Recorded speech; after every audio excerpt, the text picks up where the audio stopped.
Our Casuarina Tree, written by Toru Dutt. Childhood memories are always nostalgic. We all love to cherish them forever.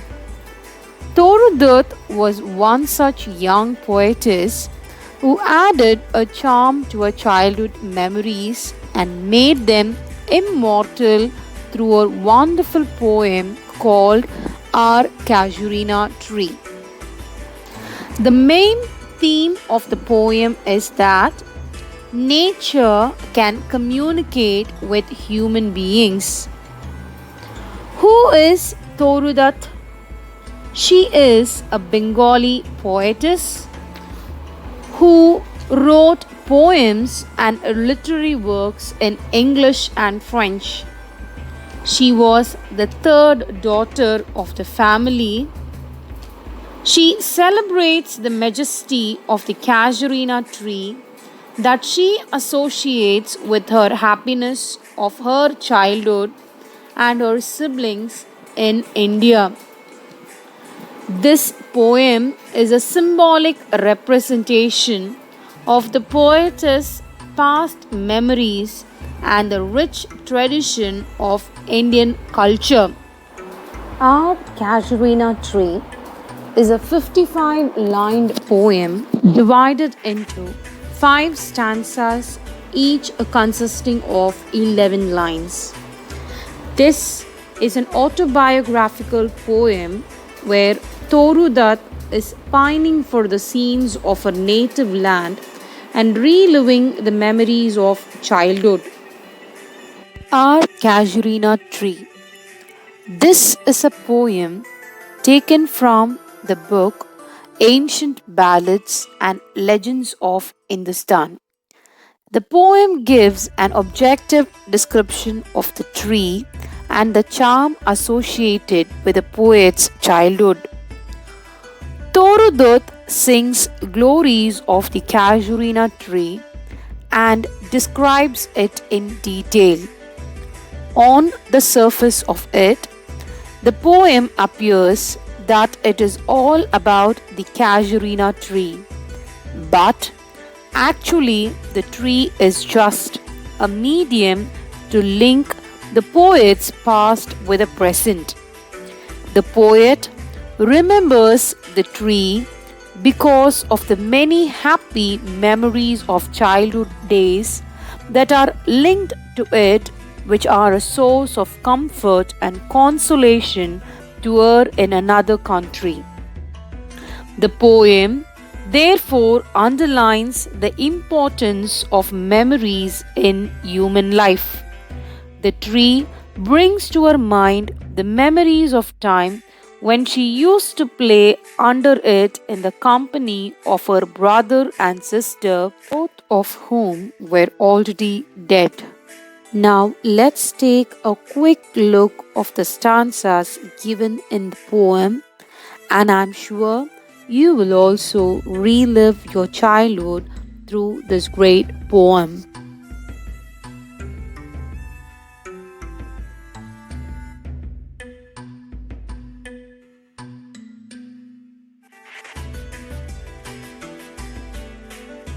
Like a huge python winding round and round the rugged trunk, indented deep with scars, up to its very summit near the stars.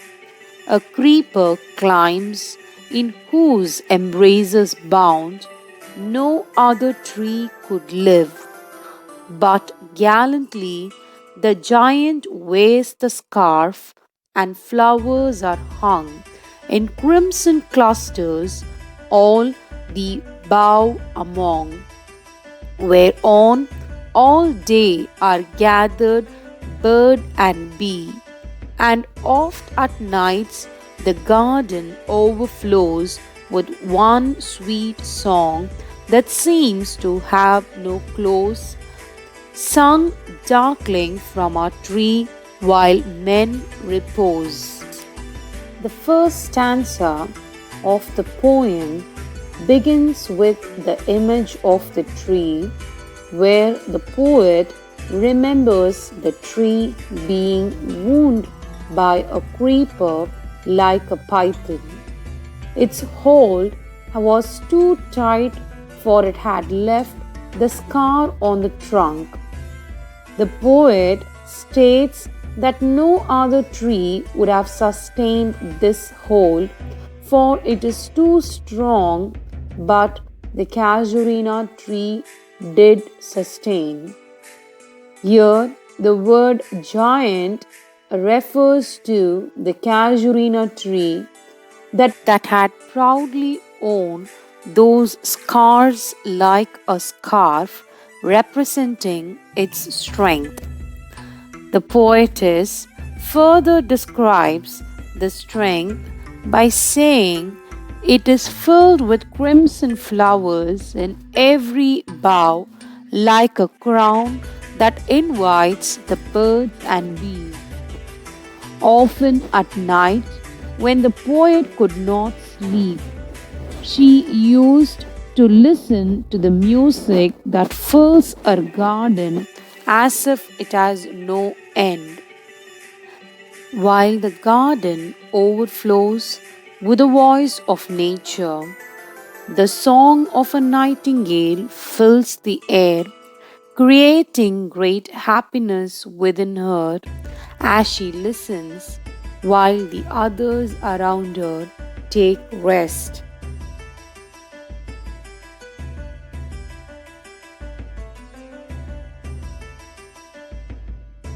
Second stanza.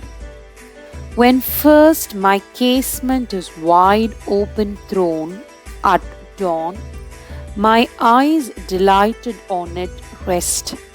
Sometimes, and most in winter, on its crest, a grey baboon sits statue like alone, watching the sunrise, while on lower boughs his puny offspring leap about and play, and far and near Kohilas hail the day, and to their pastures wend our sleepy cows, and in the shadow on the broad tank cast by that hoar tree, so beautiful and vast, the water lilies spring like snow en mast.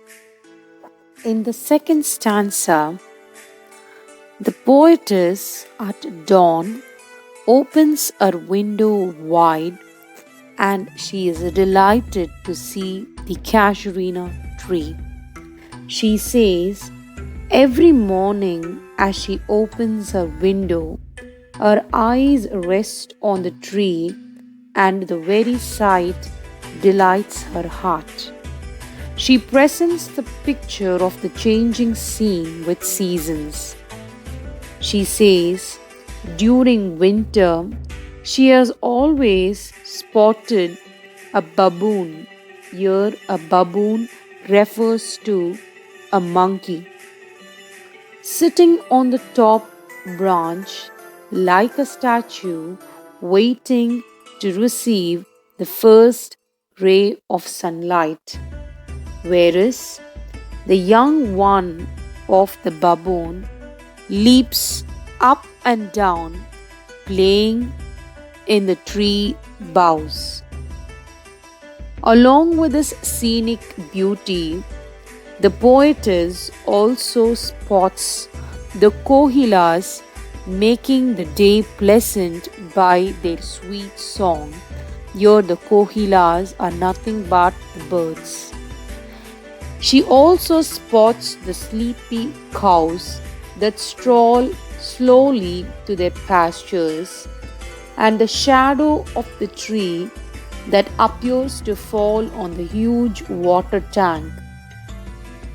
The water lilies everywhere in the pond looks like snow gathered on the pond.